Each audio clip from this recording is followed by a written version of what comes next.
നമസ്കാരം, SB ചാനലിലേക്ക് ഒരിക്കൽ കൂടി സ്വാഗതം. എന്നും പറയാറുള്ളത് പോലെ തന്നെ ഈ വീഡിയോകളുമായി ബന്ധപ്പെട്ടിട്ടുള്ള നിങ്ങളുടെ അഭിപ്രായങ്ങളും അതോടൊപ്പം അഭിപ്രായ വ്യത്യാസങ്ങളും കമന്റുകളായി രേഖപ്പെടുത്താൻ മറക്കരുത്. അപ്പോൾ നമുക്ക് വിഷയത്തിലേക്ക് വരാം.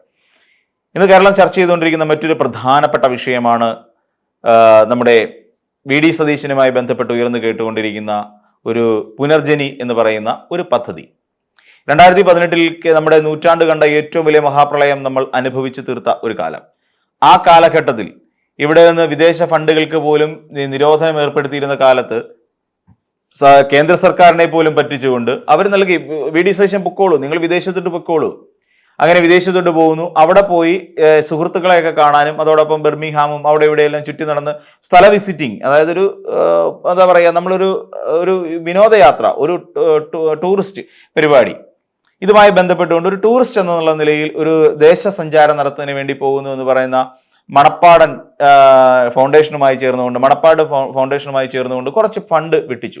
കുറച്ചെന്ന് പറഞ്ഞാൽ 1,27,00,000 രൂപ VD സതീശൻ എത്തിച്ചു എന്നുള്ളതാണ് നമ്മളുടെ ഇന്നത്തെ ചർച്ചാ വിഷയം. എന്നാൽ ഈ ജനങ്ങൾക്ക്, അതായത് VD സതീശൻ പറഞ്ഞത് ഞങ്ങൾ ഒരു പുനരധിവാസം, ഒരു ഫ്ലാറ്റ് സമുച്ചയം നിർമ്മിക്കുക, തയ്യൽ മെഷീനുകൾ കൊടുക്കുക, ഇതൊക്കെയായിരുന്നു VD സതീശന്റെ ഒരു വലിയ പദ്ധതി.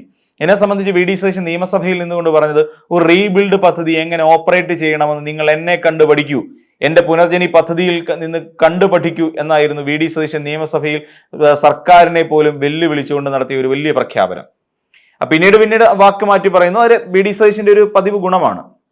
അപ്പൊ ഇത് വലിയ ചർച്ചയിലേക്ക് വരുന്നു. എന്നാൽ ഇത് എങ്ങനെ ചർച്ചയിലേക്ക് വരുന്നു? വിജിലൻസ് എന്ന് പറയുന്നതിൽ നിന്ന് എങ്ങനെയാണ് വിജിലൻസ് CBIക്ക് അന്വേഷണ റിപ്പോർട്ട് നൽകി എന്നുള്ളതുമായി ബന്ധപ്പെട്ടുകൊണ്ടാണ്, അല്ലെ CBI അന്വേഷണം ശുപാർശ ചെയ്യുന്നു എന്ന തരത്തിലുള്ള ആ റിപ്പോർട്ടുകൾ എങ്ങനെയാണ് ഇത്രത്തോളം മാധ്യമ ശ്രദ്ധ ആകർഷിച്ചത് എന്നൊരു വലിയ ചോദ്യമുണ്ട്. സാധാരണ VD സതീശൻ ചെയ്യുന്നതൊക്കെയും മാധ്യമങ്ങൾ മൂടി വെക്കുകയാണ് പതിവ്. കാരണം VD സതീശന് ഈ മണപ്പാട്ടിൽ ഫൗണ്ടേഷനുമായി ചേർന്നുകൊണ്ട് എന്താണ് VD സതീശനും മണപ്പാട്ടിൽ ഫൗണ്ടേഷനും തമ്മിലുള്ള ബന്ധം എന്നുള്ള കാര്യത്തെക്കുറിച്ച് ഇതുവരെ മാധ്യമങ്ങൾക്ക് വ്യക്തമായ ഉത്തരമില്ല എന്ന് മാത്രമല്ല, അത് ചോദിച്ചിട്ട് കൂടിയില്ല VD സതീശനോട്. VD സതീശൻ പലപ്പോഴും പറയാറുണ്ട്, മുഖ്യമന്ത്രിയോട് ചോദ്യങ്ങൾ ചോദിക്കുന്നില്ല എന്ന്. പക്ഷേ മുഖ്യമന്ത്രിയോട് ചോദിക്കുന്ന ചോദ്യങ്ങൾക്ക് വളരെ കൃത്യമായ മറുപടി മുഖ്യമന്ത്രി പലപ്പോഴും നൽകുന്നുമുണ്ട്. ആ ചോദ്യങ്ങൾ പലപ്പോഴും ചോദിക്കാറുമുണ്ട്. പക്ഷേ VD സതീശനോട് ചോദിക്കേണ്ട വളരെ പ്രധാനപ്പെട്ട ഒരു ചോദ്യം ഇതായിരുന്നു: മണപ്പാട്ടിൽ ഫൗണ്ടേഷനും VD സതീശനും തമ്മിൽ എന്താണ് ബന്ധം? ആ ബന്ധത്തെക്കുറിച്ച് ഇതുവരെ ആരും പുറത്തേക്ക് പറഞ്ഞിട്ടില്ല. സംഭവം അതവിടെ നിൽക്കട്ടെ. അതിന്റെ വിശദാംശങ്ങളിലേക്ക് വരുന്നതിന് മുമ്പായിട്ട് ചില സംശയങ്ങൾ, എന്റെ മനസ്സിൽ തോന്നിയ ചില സംശയങ്ങൾ ഞാൻ അങ്ങോട്ട് പറയാം. ഇങ്ങനെ ഒരു റിപ്പോർട്ട് പുറത്തേക്ക് വരുന്നു. ആരായിരിക്കാം ഇതിന്റെ പിന്നിൽ പ്രവർത്തിച്ചിട്ടുണ്ടാവുക? ഇടതുപക്ഷത്തിൽ നിന്നും ആരും ഇപ്പോൾ തൽക്കാലം VD സതീശനെ നുള്ളി നോവിക്കുന്ന ഒരു അവസ്ഥയിലേക്ക് പോകാൻ സാധ്യത കുറവാണ്. കാര്യം VD സതീശൻ ഇടതുപക്ഷത്തിന്റെ ഐശ്വര്യമാണ്. BJPക്കാരും അധികം തോണ്ടാൻ സാധ്യതയില്ല. കാര്യം BJPയെ സംബന്ധിച്ചിടത്തോളം VD സതീശൻ BJPയുടെ ഐശ്വര്യമാണ്. എന്തുകൊണ്ടാണെന്ന് ചോദിച്ചാൽ, ഒരു കഴിഞ്ഞകാല ചരിത്രങ്ങൾ എടുത്ത് പരിശോധിച്ച് നോക്കിയാൽ മതി. എവിടെയൊക്കെയാണ്, എങ്ങനെയൊക്കെയാണ് ഇത് നടത്തിക്കൊണ്ടുപോയത്. അതായത് കോൺഗ്രസിലുള്ള പല നേതാക്കന്മാരും തങ്ങൾക്കെതിരായി നടക്കുന്ന ED അന്വേഷണത്തിന്റെയും, അതായത് എൻഫോഴ്സ്മെന്റ് ഡയറക്ടറേറ്റിന്റെ വരവിൽ കവിഞ്ഞ സ്വത്ത് സമ്പാദന കേസുമായി ബന്ധപ്പെട്ടുകൊണ്ട് നടക്കുന്ന അന്വേഷണങ്ങൾക്ക് എങ്ങനെയാണ് കോൺഗ്രസ് നേതാക്കന്മാർ പ്രതിരോധിച്ചിട്ടുള്ളത് എന്നതിന്റെ വ്യക്തമായ ഉദാഹരണമാണ് 2016 തെരഞ്ഞെടുപ്പ്. അതായത് നേമം മണ്ഡലത്തിൽ നമ്മുടെ രാജഗോപാൽ BJPയുടെ നേതാവ് വിജയിച്ച് കയറിയത് മാത്രം ഉദാഹരണമായി നമ്മൾ എടുത്താൽ മതി.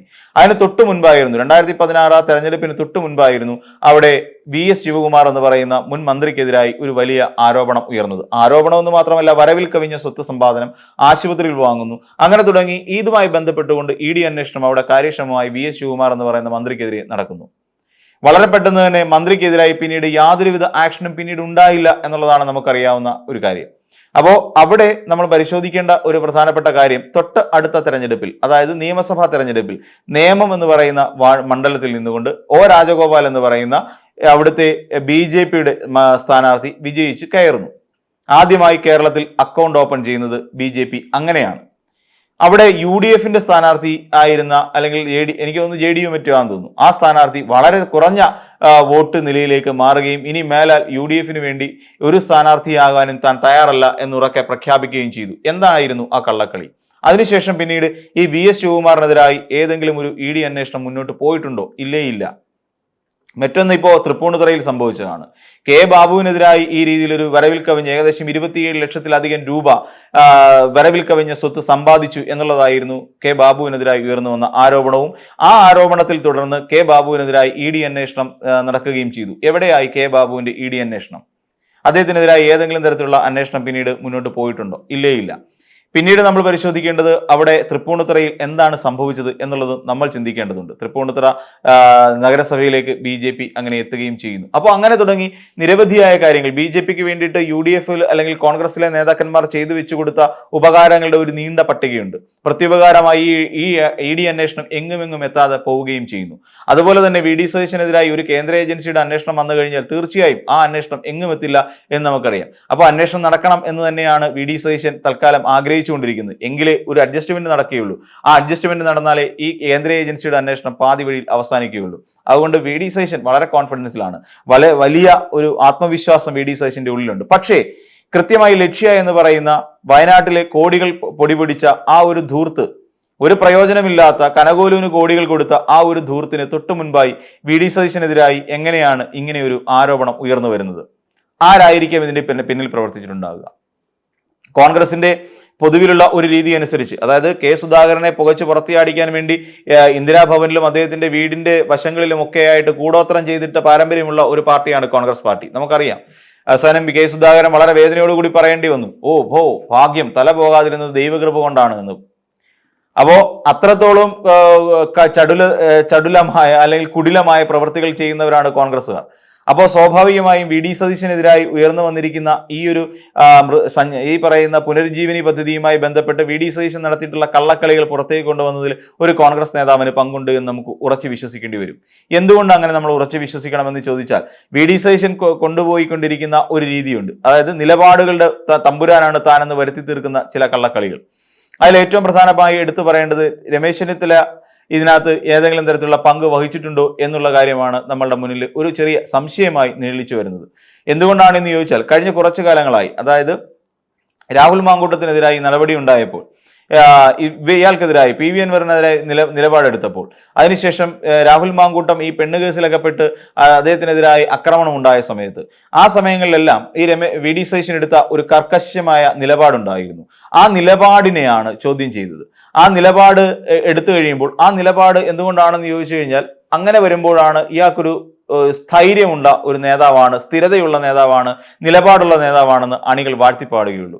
ആ വാഴ്ത്തിപ്പാടിൽ ഇഷ്ടപ്പെടാത്ത ആരോ ഒരാൾ ഇതിന്റെ പിന്നിൽ പ്രവർത്തിച്ചിട്ടുണ്ട്. അതായത് ഈ VD സതീശൻ ഇനിയും മുൻപോട്ട് നല്ല രീതിയിൽ ഈ നിലപാടുകളുമായി പോയാൽ തനിക്ക് കിട്ടാൻ പോകുന്ന മുഖ്യമന്ത്രി പദം നഷ്ടമാകും എന്നുള്ളൊരു തോന്നലുള്ള ഒരു നേതാവ് തന്നെയാണ് ഇതിന്റെ പിന്നിൽ പ്രവർത്തിച്ചത് എന്ന് നമുക്ക് വെറുതെ ഒന്ന് ഊഹിച്ചു നോക്കാം. അത് ചെന്നിത്തലയാണെന്നോ കെ മുരളീധരനാണെന്നോ അല്ലെങ്കിൽ കെ സുധാകരനാണെന്നോ ഒന്നും പറയില്ല. പക്ഷേ ചെന്നിത്തലയാണോ എന്ന് നമ്മളുടെ മുന്നിൽ ഒരു ചെറിയ നിഴലിക്കുന്ന സംശയമെങ്കിലും തോന്നാനുള്ള പ്രധാനപ്പെട്ട കാരണം, പലപ്പോഴും ചെന്നിത്തല പറഞ്ഞിട്ടുണ്ട്. അതായത് ചെന്നിത്തല ഇതിനു മുമ്പ് ആഭ്യന്തര വകുപ്പ് കൈകാര്യം ചെയ്തിരുന്ന ഒരു മന്ത്രി കൂടിയായിരുന്നു. പലപ്പോഴും ചെന്നിത്തല പറഞ്ഞിട്ടുണ്ട്, എനിക്ക് പോലീസിലെ പല ഉന്നതന്മാരുമായി ഇപ്പോഴും നല്ല ബന്ധമാണ് ഉള്ളതെന്ന്. പോലീസ്, വിജിലൻസ് ഇതെല്ലാം ആഭ്യന്തര വകുപ്പിന്റെ കീഴിൽ വരുന്നതാണല്ലോ. അപ്പോൾ അങ്ങനെയുള്ളവരുമായി തനിക്ക് വലിയ ബന്ധമുണ്ട് എന്നുള്ള തരത്തിൽ പലപ്പോഴും ചെന്നിത്തല പറയാറുണ്ട്. പക്ഷെ കഴിഞ്ഞ കുറച്ച് ദിവസങ്ങളായി ചെന്നിത്തലയുടെ വായിൽ നിന്ന് അത് വീണ് കേൾക്കുന്നതുമില്ല. അപ്പൊ സ്വാഭാവികമായും, എന്നാൽ ചെന്നിത്തലയാണോ അങ്ങനെ ചെയ്തത് എന്ന് നമുക്ക് അങ്ങോട്ട് ഉറപ്പിച്ച് പറയാനും കഴിയില്ല. പക്ഷേ VD സതീശന്റെ വളർച്ചയിൽ ആരോ മനംനൊന്ത് ചെയ്ത ഒരു കുടിലമായ പ്രവൃത്തിയാണ്. കാരണം എന്താണ് എന്ന് ചോദിച്ചാൽ, മുഖ്യമന്ത്രി എന്ന് പറയുന്ന ഒരു പദത്തിന് വേണ്ടിയിട്ട് വാശി പിടിച്ചുകൊണ്ടിരിക്കുന്ന, കടുപിടി കൂടിക്കൊണ്ടിരിക്കുന്ന ഒരു വലിയ വിഭാഗം ആളുകളുടെ കൂട്ടമാണ് ശരിക്കും ഈ കോൺഗ്രസ് എന്ന് പറയുന്ന ഒരു പാർട്ടി. അവർ പറയുന്നുണ്ട് 100-ലധികം സീറ്റുകൾ. കഴിഞ്ഞ തവണ പോലും വെറും 93 സീറ്റിൽ മാത്രമാണ് മത്സരിച്ചത്. അതിൽ ഇനിയിപ്പോൾ PV അൻവർ വരുന്നുണ്ട്. PV അൻവർ 3 സീറ്റൊക്കെ ചോദിക്കാനാണ് സാധ്യത. PV അൻവർ വരുന്നുണ്ട്, CK ജാനു വരുന്നുണ്ട്, അതോടൊപ്പം തന്നെ ഇവർ വരുന്നുണ്ട്, ഫോർവേഡ് ബ്ലോക്ക്, അവരും സീറ്റ് ആവശ്യപ്പെടുന്നുണ്ട്. അപ്പൊ ഇവരെല്ലാവരും കൂടുതൽ സീറ്റുകളാണ് ആവശ്യപ്പെടുന്നത്. ഇനിയിപ്പം NK പ്രേമേന്ദ്രനാണ്, അദ്ദേഹത്തിന്റെ മകൻ കാർത്തിക് പ്രേമേന്ദ്രനെ ഇറക്കിക്കൊണ്ട് ഇരവിപുരം സീറ്റിൽ മത്സരിക്കാൻ ഒരുങ്ങുന്നു. അപ്പോൾ എല്ലാവരും കൂടുതൽ സീറ്റുകൾ, ഇപ്പൊ ലീഗ് തന്നെ കൂടുതൽ സീറ്റ് ചോദിക്കാൻ പോകുന്നു. അപ്പോൾ കഴിഞ്ഞ തവണ മത്സരിച്ച 93 എന്ന് പറയുന്ന സീറ്റ് നിലയിൽ നിന്നും വീണ്ടും ഈ പറയുന്ന കോൺഗ്രസിന് സീറ്റ് കുറയാനുള്ള സാധ്യതകളാണ്. മിനിമം ഒരു 90-ലേക്ക് ഒക്കെ എത്തുന്ന രീതിയിലേക്ക്, 90-ലും താഴേക്ക് 80-85 സീറ്റുകളിലേക്ക് മത്സരിക്കേണ്ട ഒരു ഗതികേടാണ് ശരിക്കും കോൺഗ്രസ് പാർട്ടിക്കുള്ളത്.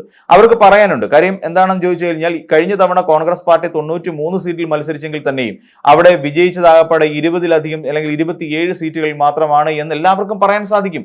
20-ലധികം സീറ്റുകളിൽ മാത്രമാണ് കോൺഗ്രസിന് വിജയിക്കാൻ കഴിഞ്ഞത്. അപ്പോൾ എന്തിനാണ് വെറുതെ കൂടുതൽ സീറ്റിൽ മത്സരിക്കുന്നത് എന്നൊരു ചോദ്യം ഘടകകക്ഷികൾ ചോദിച്ചാൽ അതിന് മറുപടി പറയാൻ ഉണ്ടാവില്ല എന്നുള്ളതാണ് മറ്റൊരു വാസ്തവമായി നിൽക്കുന്നത്.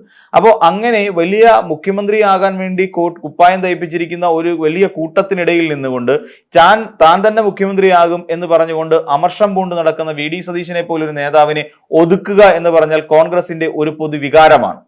ആ പൊതുവികാരം ആർക്കൊക്കെ ഉണ്ടെന്ന് ചോദിച്ചാൽ ഒരുപാട് പേർക്കുണ്ട്. ഇപ്പൊ നമ്മൾ പറയുകയാണെങ്കിൽ ഇപ്പൊ യുവനിരയിൽപ്പെട്ട ഒരു വലിയ വിഭാഗം ആളുകൾക്ക് എങ്ങനെയെങ്കിലും വി ഡി സതീശൻ ഒന്ന് ഒതുങ്ങി കണ്ടാൽ മതി എന്ന് ആഗ്രഹിക്കുന്നവരുണ്ട്. പ്രധാനമായും പേരെടുത്ത് പറയുകയാണെങ്കിൽ ഇപ്പോ നമ്മൾ ഷാഫി പറമ്പിലുണ്ട്, രാഹുൽ മാങ്കൂട്ടത്തിലുണ്ട്, ഇനി യുവാവല്ലെങ്കിൽ പോലും സണ്ണി വക്കീലുണ്ട്. അപ്പൊ ഇങ്ങനെ തുടങ്ങി കുറച്ചധികം ആളുകൾക്ക് എങ്ങനെയെങ്കിലും വി ഡി സതീശൻ ഒതുങ്ങി കാണണം. അതിൽ മുൻപന്തിയിൽ നിൽക്കുന്ന ഒരാൾ രമേശ് ചെന്നിത്തല തന്നെയാണ്. KC വേണുഗോപാലിനും ഇതേ അഭിപ്രായം തന്നെയാണ്, വി ഡി സതീശൻ ഒന്ന് ഒതുങ്ങി കാണുക.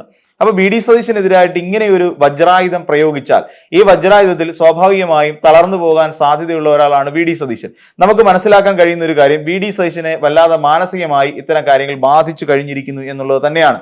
എങ്ങനെയാണ് ബാധിച്ചിരിക്കുന്നതെന്ന് ചോദിച്ചു കഴിഞ്ഞാൽ നമുക്കറിയാം, കഴിഞ്ഞ ദിവസം വി ഡി സതീശൻ നടത്തിയ ഒരു പത്രസമ്മേളനത്തിൽ തന്നെ നമുക്ക് മനസ്സിലാക്കാൻ കഴിയും അദ്ദേഹത്തിന്റെ മനസ്സ് എത്രത്തോളം കൈവിട്ട് നിൽക്കുന്ന ഒരവസ്ഥയിലാണ് എന്നുള്ളത്. ഇനി കാരണം എന്ന് വെച്ചാൽ പിന്നെ MB നികേഷ് കുമാർ എന്ന് പറയുന്ന ഒരു മാധ്യമ പ്രവർത്തകനെ വലിച്ച് താഴെ ഇങ്ങോട്ട് ഇട്ടിരിക്കുകയാണ്. എന്തിന്? ഈ പറയുന്ന മാധ്യമപ്രവർത്തകൻ AKG സെന്ററിൽ ഇരുന്നുകൊണ്ട് ഇദ്ദേഹത്തിനെതിരായി 100 കോടി അഴിമതി നടത്തി പാർട്ടിയുടെ ഫണ്ട് വെട്ടിച്ചെടുത്തു തുടങ്ങിയ ആരോപണങ്ങൾ അടങ്ങുന്ന നിരവധി കാർഡുകൾ, അതായത് നമുക്ക് സോഷ്യൽ മീഡിയ കാർഡുകൾ ചെയ്തിറക്കിക്കൊണ്ടിരിക്കുന്നു എന്നാണ് പറയുന്നത്. വി ഡി സതീശൻ മനസ്സിലാക്കേണ്ട ഒരു കാര്യം, MB നികേഷ് കുമാറിനെ ഏൽപ്പിച്ചിരിക്കുന്ന അതേ ജോലിയാണെന്നേ.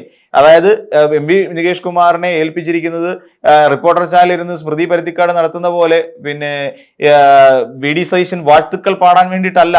വി ഡി സതീശൻ എന്ന് പറയുന്ന ഒരാൾ അല്ലെങ്കിൽ കോൺഗ്രസ് പാർട്ടി ഈ കേരളത്തിൽ എന്തൊക്കെയാണ് വൃത്തികേടുകൾ കാണിച്ചു കൂട്ടിയതെന്ന് പൊതുജന മധ്യത്തിലിട്ട് കാണിക്കാൻ വേണ്ടിയിട്ട് തന്നെയാണ് MB നികേഷ് കുമാറിനെ പോലൊരു മാധ്യമപ്രവർത്തകനെ അവിടെ ഇരുത്തിയിരിക്കുന്നത് AKG സെന്ററിൽ. അപ്പോൾ അദ്ദേഹം ചെയ്യുന്ന അദ്ദേഹത്തിന്റെ ഡ്യൂട്ടിയാണെന്നേ. അതിന് എന്തിനാണ് വി ഡി സതീശൻ ഇത്രത്തോളം അസഹിഷ്ണുത കാണിക്കുന്നത്? മുൻപെങ്ങുമില്ലാത്ത വിധത്തിൽ വി ഡി സതീശനെ തെരുവിലിട്ട് വലിച്ചു കീറി ഒട്ടിച്ച സമയത്തും എന്തുകൊണ്ടാണ് വി ഡി സതീശൻ അവരോട് കമ എന്നൊരു അക്ഷരം പോലും മിണ്ടാതിരുന്നത്? നമുക്കറിയാം, ഇതിനപ്പുറം ചില സാമൂഹ്യ മാധ്യമങ്ങളിലൂടെ ചില യൂട്യൂബ് ചാനലുകളിലൂടെ വി ഡി സതീശനെതിരായി നടക്കുന്ന പ്രചരണം എത്രത്തോളം വലുതാണ് എന്ന് വി ഡി സതീശൻ എപ്പോഴെങ്കിലും കണ്ടിട്ടുണ്ടോ? അതിനെതിരെ ഒന്ന് പ്രതികരിക്കാൻ വി ഡി സതീശൻ തയ്യാറായിട്ടുണ്ടോ? നമുക്കറിയാം, കേക്കച്ചൻ എന്നാണ് ഇപ്പൊ വി ഡി സതീശനെ ഒരു സാമൂഹ്യ മാധ്യമങ്ങളിൽ വിളിച്ചു പോകുന്ന ഒരു ഓമന പേര്. അതെങ്ങനെ വന്നു എന്ന് വി ഡി സതീശൻ ഇന്ന് വരെ ചിന്തിച്ചിട്ടുണ്ടോ? അങ്ങനെ വരാനുള്ള കാരണമുണ്ട്. റിനി ആൻ ജോർജ് എന്ന് പറയുന്ന ഒരു ആള് രാഹുൽ മാങ്കൂട്ടത്തിനെതിരായി ഒരു പരാതി ഉന്നയിക്കുന്നു. ആ പരാതിക്ക് അകത്ത് അവര് തന്നെ ഈ റിനി ആൻ ജോർജ് തന്നെ പറയുന്നു, എനിക്ക് വി ഡി സതീശൻ അച്ഛനെ പോലെയാണ്, പിതൃതുല്യനാണ് എന്ന് പറയുന്നു. അതുപോലെയാണ് ഞാൻ അദ്ദേഹത്തെ കാണുന്നത്. തിരിച്ച് അദ്ദേഹം അങ്ങനെയാണ്. ആ സമയത്ത് ഈ പറയുന്ന ഇവർ രണ്ടുപേരും കൂടി ആ റിനി ആൻ ജോർജിന്റെ ബർത്ത്ഡേ ദിവസം കേക്ക് മുറിച്ചതിന്റെ ഒരു ചിത്രം വെച്ചുകൊണ്ടാണ് അദ്ദേഹത്തെ കേക്കച്ചൻ എന്ന് വിളിച്ചു പോരുന്നത്. എന്നിട്ട് ഇതിനെതിരെ ചോദ്യം ചെയ്യാൻ വി ഡി സതീശന്റെ നാവ് പൊന്തിയോ? ഇല്ല, പൊന്തില്ല. കാരണം അതറിയാം. അതിനുശേഷം താരകേശൻ എന്നൊരു പേര് വി ഡി സതീശന് വീണ് കിട്ടിയത് സതീശൻ ഓർക്കുന്നുണ്ടോ? എന്തുകൊണ്ടാണ് അതിനെതിരെ മിണ്ടാതെ പോയത്? അന്ന് ഒരു സ്ത്രീയുടെ, അത് യാഥാർത്ഥ്യമാണോ അല്ലയോ എന്ന് നമുക്കറിയില്ല, ഒരു സ്ത്രീയുടെ ഒരു ലൈവ് വീഡിയോ ദൃശ്യങ്ങൾ ഉൾപ്പെടെ പുറത്തു വിട്ടുകൊണ്ട് അവര് വി ഡി സതീശനെ കുറിച്ച് മോശമായി പറഞ്ഞിട്ടുള്ളത്, വി ഡി സതീശൻ എന്ന് പറയുന്ന ഒരാളുടെ ദൗർബല്യത്തെ കുറിച്ച് വളരെ വ്യക്തമായി പറഞ്ഞിട്ടുള്ള ഒരു വീഡിയോ പുറത്തു വിട്ടിട്ട് പോലും വി ഡി സതീശൻ അതിനെതിരെ പ്രതികരിച്ചിട്ടില്ല. അങ്ങനെ വി ഡി സതീശന് താരകേശൻ എന്നൊരു പേര് കൂടി വീണ് കിട്ടുന്നു. അപ്പോ ഇങ്ങനെയായി നിരവധിയായി വലിച്ചു കീറി വി ഡി സതീശനെ, അതോടൊപ്പം വി ഡി സതീശൻ പണ്ട് നടത്തിയിട്ടുള്ള മണി ചെയിൻ തട്ടിപ്പിനെ കുറിച്ച് പോലും ചില സാമൂഹ്യ മാധ്യമങ്ങൾ പുറത്തേക്ക് വിട്ടപ്പോൾ അതിനെതിരെ പ്രതികരിക്കാൻ വി ഡി സതീശന് കഴിയാതെ പോയത് എന്തുകൊണ്ടാണ്? ഇന്നിപ്പോൾ ഏൽപ്പിച്ച ജോലി വളരെ കൃത്യമായി ചെയ്തുകൊണ്ടിരിക്കുന്ന, അത് പ്രതിപക്ഷമാണെന്നേ, അത് നിങ്ങൾക്കെതിരാണെന്നേ, കോൺഗ്രസിനെതിരായി CPM-ന്റെ സൈബർ കാര്യങ്ങളാണ് നോക്കുന്നത് നികേഷ് കുമാർ. എന്തിനാണ് പിന്നെ നികേഷ് കുമാറിനെ ഇങ്ങനെ ഭയപ്പെടുത്തുന്ന രീതിയിൽ ഈ രീതിയിൽ പറയുന്നത്? 10 കാർഡുകൾ ഒരു ദിവസം 10 കാർഡുകൾ പുറത്തുവിടുമെന്ന് പറയുന്നത് അത് അവരുടെ ജോലിയാണ്, അതവർ ചെയ്യും. കോൺഗ്രസ് അനുകൂല മാധ്യമങ്ങൾ പോലും വി ഡി സതീശനെതിരായിട്ട് അച്ചു നിരത്തിയപ്പോൾ എവിടെയായിരുന്നു വി ഡി സതീശന്റെ ഈ ഒരു ധൈര്യം? എവിടെ പോയി മറഞ്ഞു? അതുകൊണ്ടാണ് പറഞ്ഞത് വി ഡി സതീശൻ ഇപ്പോൾ മനോനില അല്പാൽപ്പം തെറ്റിക്കൊണ്ടിരിക്കുന്ന ഒരു അവസ്ഥയിലാണ്. ആ ഒരു അവസ്ഥയിൽ നിന്നുകൊണ്ടാണ് 30 സെക്കൻഡ് കൊണ്ട് 300 വീട് വെച്ചു കൊടുക്കാൻ വി ഡി സതീശൻ തയ്യാറായത്. പുനർജനി പദ്ധതിയെക്കുറിച്ച് ഒരു അക്ഷരം മിണ്ടുന്നില്ല. മണപ്പാട്ടിൽ ഫൗണ്ടേഷനും വി ഡി സതീശനും തമ്മിലുള്ള ബന്ധം എന്താണ്? ആ വന്ന പണം മണപ്പാട്ടിൽ ഫൗണ്ടേഷൻ എന്ത് ചെയ്തു? എന്തിനു വേണ്ടിയിട്ടാണ് ആ പണം ഇവിടേക്ക് എത്തിയത്? തുടങ്ങിയ ഒരുപാട് ചോദ്യങ്ങളുണ്ട്. ആ ചോദ്യങ്ങൾക്ക് ഉത്തരം പറയാൻ വി ഡി സതീശൻ ബാധ്യസ്ഥനാണെന്നേ. കാര്യം മണപ്പാട്ടിൽ ഫൗണ്ടേഷന് വേണ്ടിയിട്ട് വി ഡി സതീശനാണ് അവിടെ പോയി ബർമിംഗ്ഹാമിൽ പോയി എന്നുകൊണ്ട് ഒരു ലഞ്ച് മീറ്റിംഗിൽ സംസാരിച്ചത്. അത് ലഞ്ച് മീറ്റിംഗിൽ സംസാരിച്ചു എന്നുള്ള കാര്യവും ഇതേ വി ഡി സതീശൻ തന്നെയാണ് പുറത്തേക്ക് വിട്ടിരിക്കുന്നത്. അപ്പം ഇങ്ങനെയെല്ലാം വി ഡി സതീശനെ ഒരു വശത്ത് നിന്ന് തകർക്കാൻ ശ്രമിക്കുന്ന ഒരു സമയത്ത് പോലും വി ഡി സതീശൻ മാനസികമായി നിലതെറ്റുന്ന ഒരു അവസ്ഥയിലേക്ക് പോയിക്കൊണ്ടിരിക്കുന്ന സാഹചര്യത്തിൽ ആ ഒരു അവസ്ഥയിലേക്ക് കൊണ്ടെത്തിച്ചത് സ്വന്തം പാർട്ടിക്കുള്ളിൽ നിന്ന് തന്നെയാണെന്ന് വി ഡി സതീശൻ എന്തുകൊണ്ട് തിരിച്ചറിയുന്നില്ല? അതൊരു പക്ഷേ ഞാൻ നേരത്തെ സൂചിപ്പിച്ച പോലെ രമേശ് ചെന്നിത്തലയാകാം, കെ മുരളീധരനാകാം, ആരുമാകാം, കെ സുധാകരനാകാം. പിന്നെ വേറൊരു കാര്യമുണ്ട്, കെ മുരളീധരനും കെ സുധാകരനും കെ സി വേണുഗോപാലിനും കേരളത്തിലെ ആഭ്യന്തര വകുപ്പിൽ വലിയ പിടിപാടൊന്നുമില്ല എന്നുള്ള കാര്യവും ഒരു പക്ഷേ വി ഡി സതീശൻ അറിയാമായിരുന്നിരിക്കും. ഇനി ഒരു കാര്യം കൂടി ചെയ്യൂ മിസ്റ്റർ വി ഡി സതീശൻ, നിങ്ങൾ ചെന്നിട്ട് ഇന്ദിരാഭവന്റെ 4 മൂലകളും ഒന്ന് കുഴിച്ചു നോക്കൂ, അല്ലെങ്കിൽ അങ്ങോട്ട് ചെന്ന് കന്റോൺമെന്റ് ഹൗസിന്റെ 4 മൂലകളും കുഴിച്ചു നോക്കൂ. പണ്ട് കെ സുധാകരന് വേണ്ടി നിങ്ങൾ ഒരുക്കി വെച്ച കെണി പോലെ ഏതെങ്കിലും ഒരു കെണി വല്ല തകിടുകളുടെ രൂപത്തിലോ തലയുടെ രൂപത്തിലോ കൈയുടെ രൂപത്തിലോ കണ്ണിന്റെ രൂപത്തിലോ മറ്റോ കുറച്ച് ചെമ്പരത്തിപ്പൂക്കളുമായി ആരെങ്കിലും കൊണ്ടൊന്ന് കുഴിച്ചിട്ടിട്ടുണ്ടോ എന്നറിയാം. വെറുതെ ഒന്ന് കുഴിച്ചു നോക്കൂ. അങ്ങനെ കുഴിച്ചു നോക്കുമ്പോൾ അറിയാം നിങ്ങളുടെ ഇന്നത്തെ ഈ ഒരു അവസ്ഥയുടെ യഥാർത്ഥ കാരണം എന്താണെന്ന്. ഒരുപക്ഷെ ആഭ്യന്തര വകുപ്പ് കൈകാര്യം ചെയ്തിരുന്ന ഇന്ന് മുൻ പ്രതിപക്ഷ നേതാവിനെ കൂടി ഒന്ന് കണ്ടു നോക്കുന്നത് നന്നായിരിക്കും എന്ന് എനിക്ക് തോന്നുന്നു. അപ്പോൾ ഇന്നത്തെ ഈ വീഡിയോയുടെ അവസാനിപ്പിക്കുന്നു. മറ്റൊരു വീഡിയോയുമായി നമുക്ക് വീണ്ടും കാണാം.